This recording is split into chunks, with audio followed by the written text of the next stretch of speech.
There's no margin for error. You had that horrible loss to Stanford. Stanford is 3-7, and you lost to them.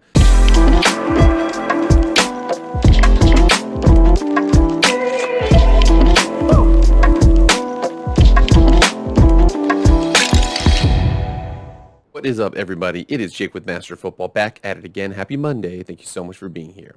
If you've never been here before, Jake with Master of Football, pro football, college football, video game football, anything related to American football, we discuss in the show right now.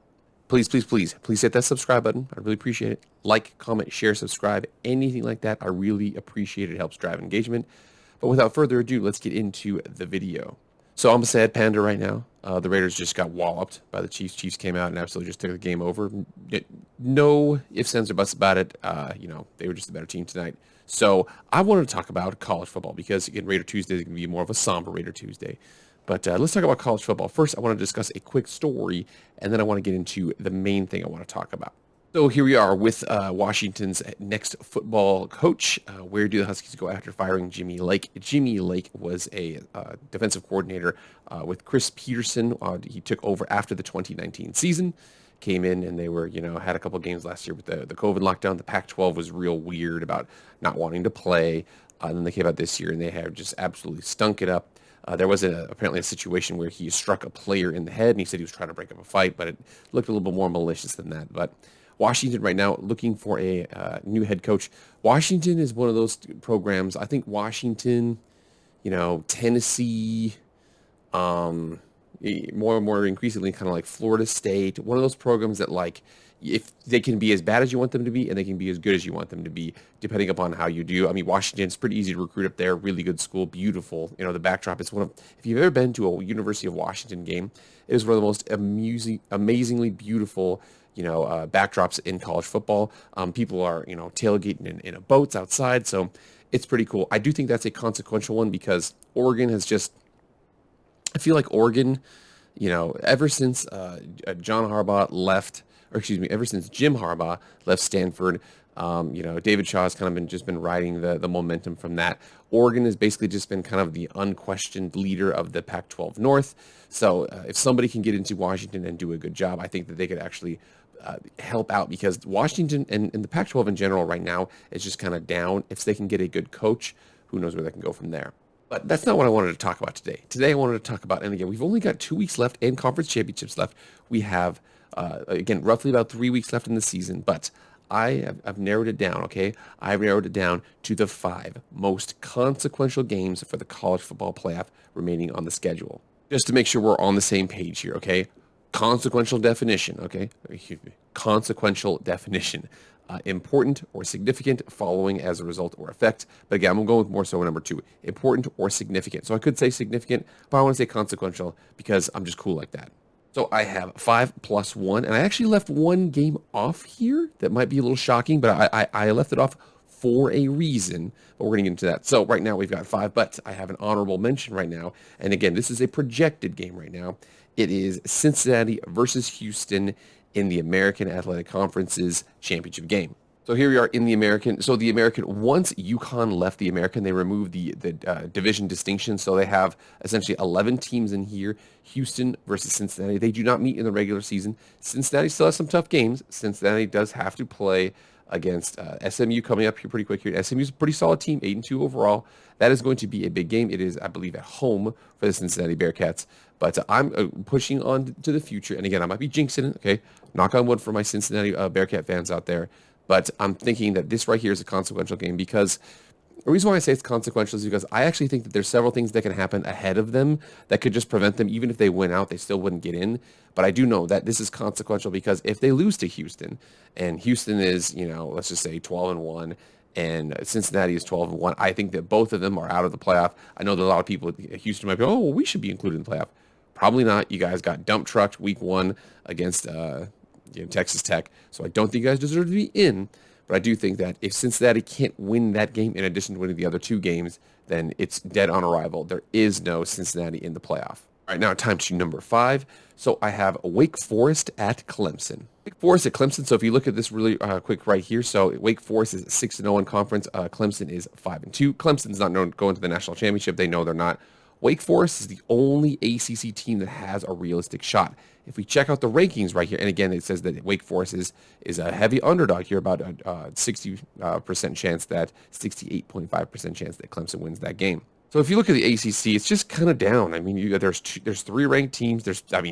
Pitt. I don't put a lot of stock into Pitt, but I do know that this Clemson game where Wake Forest has to go visit Clemson. Clemson still has a really good defense. That Wake Forest offense is really good, but I think that one's consequential because again, same thing with the American. I don't think that this is going to project Wake Forest in the championship, but I do think this is the most likely chance that could prevent them from going to the playoff. All right, number 4. So several things down here. And the reason why I rated this one a little bit lower, I'll get into that in a second.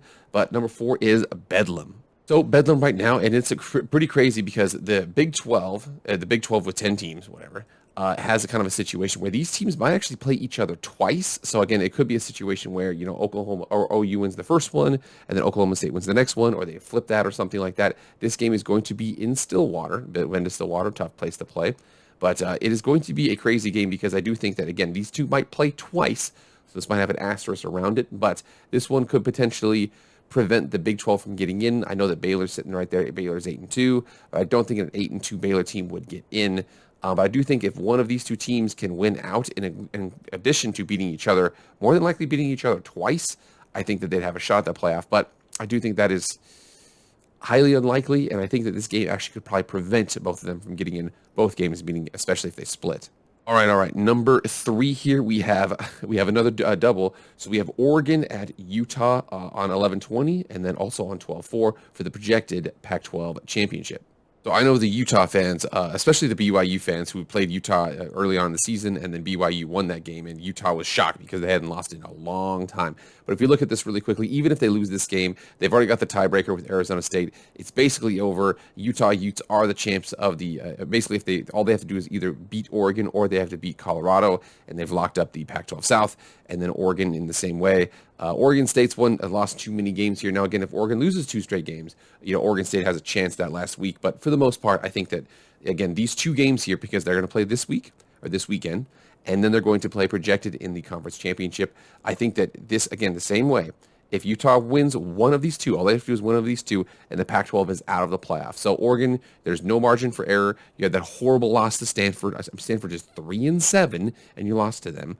But again, that's what I'm saying right here. But this right here, these 2 games only have an opportunity to eliminate Oregon as a potential suitor. I don't really feel like they're going to project them as a potential, national championship contender. All right. Number 2. So number 2 is interesting because I actually left one game off, and I'll explain it really quickly. But number 2, in my opinion, is Michigan State at Ohio State. So the reason why I had Michigan State at Ohio State rather than Ohio State at Michigan was because Michigan State at Ohio State. So the football power index, according to Ohio State, basically says that Ohio State's going to walk in there and they're going to roll them. But I do think the reason why I picked this game more than the other game is I do think the other game could potentially be more competitive, but this game is more consequential because if Michigan State wins this game, it's over. Okay, I don't suspect Michigan State's going to lose their last game of the season, but again, if they win this game, I suspect that Michigan State will go to the conference championship. Ohio State will be shut out. Michigan will be shut out because, again, Michigan already lost to Michigan State, and then at this point, Ohio State would have lost to Michigan State. So you check this out here. So there's 3 top 10 teams, 3 top 7 teams right here. But again, if Ohio State or if Michigan State wins this game, they're going to be 7-1, 1 game left, and then Michigan and Ohio State will play each other, and it will kind of be irrelevant because Michigan at that point, or Michigan State will be 10-1, and they have 1 more game to get to 11-1. I highly suspect that if they win that game, it's consequential. But again, even though they're projected to lose it. And number one is the game we all know of, the projected SEC championship game, Alabama versus Georgia. So the reason why this one is so consequential is because I do believe that, and again, here's what's going to happen. Alabama has only lost to number 11 Texas A&M. So Texas A&M is a 7-3 team. They lost on the road on last-second field goal. We want to take it easy on them because remember, Alabama earlier on in the season absolutely dump trucked Miami. They just dominated the ACC team early in there. And then again, look at their conference. They had Ole Miss. They have Texas A&M. They're going to play Auburn, even though Bo Nix is out. And then we see here the Arkansas Razorbacks. They play them this next week. They already played LSU. So I think that with this is potentially the reason why it's consequential is because if Alabama wins that game, then Georgia and Alabama both get into the championship. But I do think that if Alabama loses this game, they could also potentially still get into the playoff as a 2-loss team because they would potentially they'd be 11-2 because they would win the remainder of their games, and then they would play Georgia and then they would lose. But they would have so many quality wins, and we have to remember if Clemson wins, if Utah wins, if Oklahoma and Oklahoma State beat each other up, and if Cincinnati loses, there's not going to be very many contenders to get into the playoff. So I think that's the reason why that game is so consequential, is because depending upon what happens elsewhere and depending upon what happens in that game, I mean, Alabama could still lose and still be in the playoff. Man, this is stacking up to be a crazy last couple weeks of college football. So, get out there. Let me know what you think. Get in the comments. What games do you agree with me? What games do you not agree with me? What games are you looking forward to? And everything like that. Who do you think has a realistic chance of beating Georgia, aside from maybe Alabama? But just get in there and let me know. All right, everybody, thank you so much for being here. Please like, share, comment, subscribe, anything like that. It drives engagement, and I really appreciate it. But that's it for today. I'll see you tomorrow for Raider Tuesday. I am out.